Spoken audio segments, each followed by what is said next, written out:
Supreme court ने फौजी अदालतों को महफूजशुदा फैसले सुनाने की मशरूत इजाज़त दे दी। सुप्रीम कोर्ट में फौजी अदालतों के खिलाफ फैसले पर इंट्रा कोर्ट अपीलों की समाअत हुई, जिस सिलसिले में अटॉर्नी जनरल मंसूर उस्मान अदालत में पेश हुए। अटॉर्नी जनरल ने अदालत को बताया कि मजमूई तौर पर 105 मुल्जिमान फौज की तहवील में हैं। इनमें से 20 अफराद ऐसे हैं जिनकी ईद से कबल रिहाई हो सकती है। इन 20 अफराद की रिहाई के लिए भी 3 मरहले हैं जो फॉलो करने पड़ेंगे। बरियत और कम सज़ा वालों को रियायत देकर रिहा कर दिया जाए। अटॉर्नी जनरल ने मजीद बताया है कि मुल्जिमान की रिहाई के लिए पहला मरहला महफूजशुदा फैसला सुनाए जाना, दूसरा इसकी तौसीक होगी और तीसरा मरहला कम सज़ा वालों को आर्मी चीफ की जानिब से रियायत देना होगी। इस दौरान अटॉर्नी जनरल ने फौजी अदालतों को महफूजशुदा फैसले सुनाने की इजाज़त देने की इस्तदा की। इस पर अदालत ने कहा कि अगर इजाज़त दी भी तो अपीलों के हतमी फैसले से मशरूत होगी।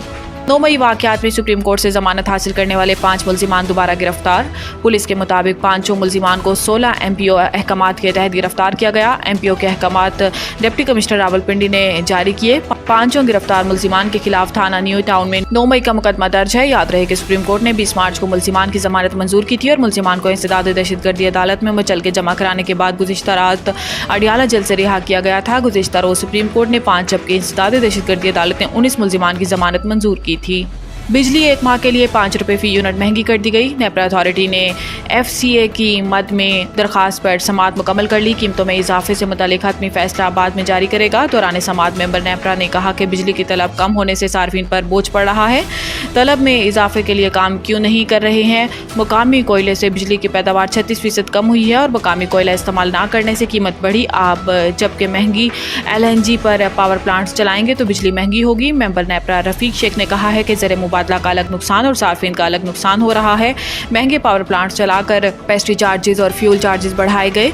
हुकाम पावर डिवीजन के मुताबिक हुकूमत ने बिजली सार्फिन से 1.2 ट्रिलियन वसूल करने हैं। 7 सितंबर से 25 मार्च तक 11 अरब 60 करोड़ रुपए की बिजली चोरी रोकी गई है। इंसदाद बिजली चोरी मुहिम से 85 अरब 90 करोड़ रुपए वसूल किए गए हैं। बाबर अवान का नाम ECL से खारिज, मजीद 24 नाम डालने की मंजूरी।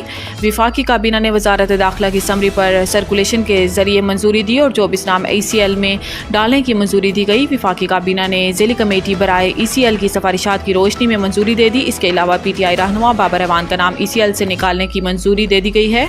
बाबर अवान का नाम दिसंबर 2023 में अलकादिर ट्रस्ट केस के 22 ECL में शामिल किया गया था।